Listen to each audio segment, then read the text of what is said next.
झाडाला पारंब्या काय येतात बरं खाली? कारण वडाचं झाड काय करत असतं?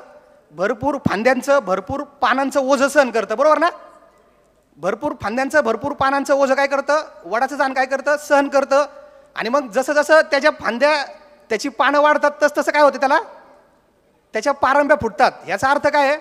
जी लोक जास्त लोकांची जबाबदारी घेतात त्या लोकांसाठी, जे लोकांची ती जबाबदारी घेतात ती लोक त्यांच्यासाठी काम करतात, पारंब्या म्हणून उभे राहतात आणि त्या वडाच्या झाडाला मजबूती देतात. आणि तो आज त्यामुळे Tata group, Adani group, Ambani group सारखे लोक, हे लोक का मोठे झाले?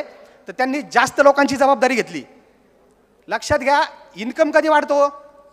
बरेच लोक खर्च करायला नेहमी मागं राहतात. ज्यावेळेस एक्सपेन्स वाढतो ना त्यावेळेस इन्कम वाढतो. ज्याचा खर्च जास्त आहे, आज रिलायन्स ग्रुपचा खर्च जास्त आहे म्हणून त्यांच्याकडे इन्कम जास्त आहे. व्यावसायिकांनी लक्षात ठेवायचं, मार्केटिंगला खर्च करा, ब्रँडिंगला खर्च करा, एम्प्लॉई भरायला खर्च करा. तुम्ही ज्यावेळेस तुम्ही इन्व्हेस्टमेंट कराल, ज्यावेळेस तुम्ही पेरणार त्यावेळेस काय होणार? त्यावेळेस तुम्ही लक्षात घ्या, तुम्ही मोठे होणार. त्याच्यामुळे ज्याला आयुष्यात मोठं व्हायचंय त्यांनी दान धर्म केला पाहिजे, त्यांनी नेहमी देणारं बनलं पाहिजे. काय बनलं पाहिजे? देणारं बनलं पाहिजे. आयुष्यामध्ये देणारा हा राजा असतो, बरोबर ना? देणारा कोण असतो? राजा नेहमी देत राहतो. देणारा तो देतो म्हणून तो राजा आहे. आणि घेणारा कोण असतो? येते लक्षामध्ये? त्याच्यामुळे आपला हात नेहमी देणारा पाहिजे. समाजासाठी, लोकांसाठी तुम्ही बघा, तुम्ही मदत करा, तुम्ही दान धर्म करा. जितकं तुम्ही वाटाल, जितकं तुम्ही लोकांसाठी खर्च कराल, जितक्या लोकांना तुम्ही रोजगार द्याल, जितक्या लोकांना तुम्ही साथ द्याल किंवा सोबत घ्याल, तितकं तुम्ही मोठे होत जाणार. नदीमधलं पाणी बघा, नदीमधलं पाणी पक्षी पितात, प्राणी पितात, सगळी लोक वापरतात. नदीतलं पाणी संपतं का हो?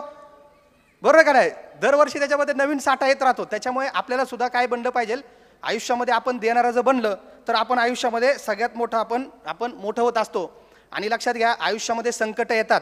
प्रत्येक व्यक्तीच्या आयुष्यामध्ये अडचणी असतात. प्रत्येक व्यक्तीच्या आयुष्यामध्ये संकट येतात. पण संकट हे शक्तीचं निर्माण आहे. हॅलो, संकट काय आहे? लक्षात घ्या, संकट हे शक्तीचं निर्माण करण्याचं कारण आहे, शक्ती निर्माण होण्याचं कारण आहे. आपण भरपूर मालिका बघतो, ज्या ज्यावेळेस संकट आली त्या त्यावेळेस एक शक्ती निर्माण झाली आणि ती शक्तीने सगळी संकट दूर केली. तसं माणसाच्या आयुष्यामध्ये सुद्धा, माझ्या आयुष्यामध्ये पण खूप अडचणी आल्या, पण अडचणींमधून असं लक्षात आलं की अडचणींमधून आपल्याला जी शक्ती मिळते, आपल्याला जी शक्ती प्राप्त होते, त्या शक्तीमधून मित्रांनो आपलं व्यक्तिमत्व असतं, आपलं जो नॉलेज असतं ते एका नेक्स्ट लेवलला जातं.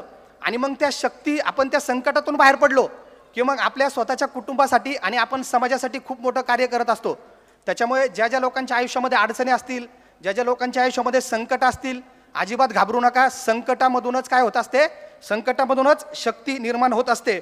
आणि लक्षात घ्या, मी नेहमी सांगत असतो, जगात फक्त 4% लोक यशस्वी आहेत. म्हणजे 4%, जगातल्या 4% लोकांकडे आहेत ना, जगातला 96% पैसा आहे. हॅलो, 4% लोकांकडे किती पैसा आहे जगातला? 96% पैसा. आणि जगातल्या 96% लोकांकडं 4% पैसा आहे, सगळ्या 96% लोकांकडं. असं का झालं? मग ह्या 4% लोकांनी काय केलं? लक्षात घ्या, असं म्हणलं जातं देशाची, आपल्या जगाची लोकसंख्या आहे ना साधारणतः टोटल 800 कोटीच्या आसपास आहे. किती हो? जगाची लोकसंख्या 800 कोटी आहे. 800 कोटी, सगळ्या पूर्ण जगात लोक 800 कोटी आहेत. आणि जगातला सगळा पैसा आहे ना, सगळ्या लोकांमध्ये समान वाटला ना, ह्या 800 कोटींना समान पैसा वाटला तर सगळ्यांच्या अकाउंटला 40 कोटी येतील. किती येतील? किती कोटी असायला पाहिजे? 40 कोटी. मग आज आहे का आपल्याकडे आज 40 कोटी? बरं का? आपले 40 कोटी गेले कुठं? तर ज्यांच्याकडे नॉलेज आहे त्यांच्याकडे गेले. लक्षात ठेवा. आणि आज मी तुम्हाला सांगतो, आज सुद्धा सगळ्यांना 40 कोटी वाटले ना, परत समजा असं जगाने एक कायदा काढला सगळ्यांनी की बाबा सगळा पैसा सगळ्यांमध्ये समान वाटा, सगळ्यांना 40 कोटी देऊन टाका, कोण श्रीमंत नाही, सगळं जग समान. पण परत 3 वर्षानंतर आहे ना, 3 वर्षानंतर परत हाय असं होणार. बरोबर आहे का? चूक आहे? 3 वर्षामध्ये परत हाय असं होणार का? तर ज्यांच्याकडे नॉलेज आहे परत त्यांच्याकडे पैसा जाणार. आपल्याही हातामधून करोडो रुपये आतापर्यंत येऊन गेलेले आहेत, पण आज ते आपल्याकडे टिकले नाहीत किंवा आपल्याला ते आज वाढवता आले नाहीत. त्याच्यामुळे आयुष्यामध्ये सक्सेसफुल व्हायचं असेल तर मी नेहमी सांगतो 3 गुंतवणूक करायच्या. 3 गुंतवणूक. सगळ्यात पहिली गुंतवणूक स्वतःच्या नॉलेजवर. लक्षात घ्या, पैसा लावायचा स्वतःच्या नॉलेजवर. सगळ्यात पहिला पैसा लावायचा. 2 नंबर स्वतःच्या धंद्यामध्ये. स्वतःचा धंदा, स्वतःची कंपनी मोठी करा. आज जगात जे श्रीमंत लोक आहेत स्वतःच्या कंपनीचा स्टेक त्यांच्याकडे जास्त आहे. आज रिलायन्सचा सगळ्यात जास्त स्टेक जो आहे, हिस्साधारक आहे, भागधारक मुकेश अंबानीकडे. आज 20 लाख करोडची रिलायन्स कंपनी आहे. 55-60% शेअर्स त्यांच्याकडे आहेत. 12 लाख कोटीची त्यांची संपत्ती आहे. येते लक्षामध्ये? स्वतःच्या कंपनीला मोठं करा, स्वतःच्या कंपनीमध्ये गुंतवणूक करा. पहिली इन्व्हेस्टमेंट स्वतःचं नॉलेज, दुसरी इन्व्हेस्टमेंट स्वतःची कंपनी आणि तिसरी इन्व्हेस्टमेंट तुम्ही चांगल्या चांगल्या कंपन्यांच्या शेअर्समध्ये, मग इक्विटीमध्ये तुम्ही काय करत जा, इन्व्हेस्टमेंट करत जा. लॉंग टर्म शेअर्समध्ये तुम्ही इन्व्हेस्टमेंट करत जा. आपण पाहिलं सेन्सेक्स, निफ्टी 50च्या कंपन्या, अशा कंपन्यांचे जरी आपण शेअर घेत राहिलो तरी पण खूप चांगला SIPच्या माध्यमातून, म्युच्युअल फंडच्या माध्यमातून आपण लॉंग टर्ममध्ये इन्व्हेस्टमेंट केली तर कंपाऊंडिंगमध्ये आपल्याला खूप चांगला त्याच्यामध्ये मित्रांनो काय होत असतो, बेनिफिट होत असतो.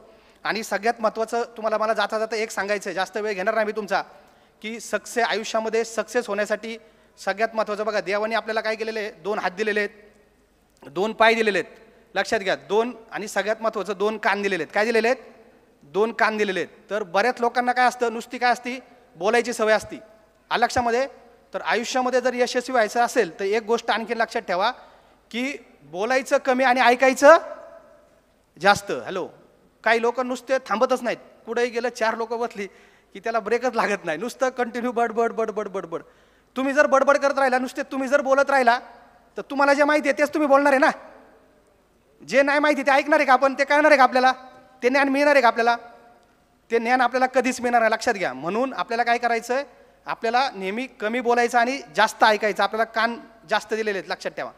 आणि परत एकदा सांगतो, आपल्याला एक KGF पिक्चर पाहिला ना सगळ्यांनी, KGF पिक्चर पाहिला सगळ्यांनी, किती लोकांनी पाहिला KGF? एकदा हातवरती करा बरं. त्यातला मला एक डायलॉग खूप आवडतो. पिक्चर नेहमी लक्षात घ्या, मनोरंजनासाठी नाही बघायचा, शिकण्यासाठी पाहायचा.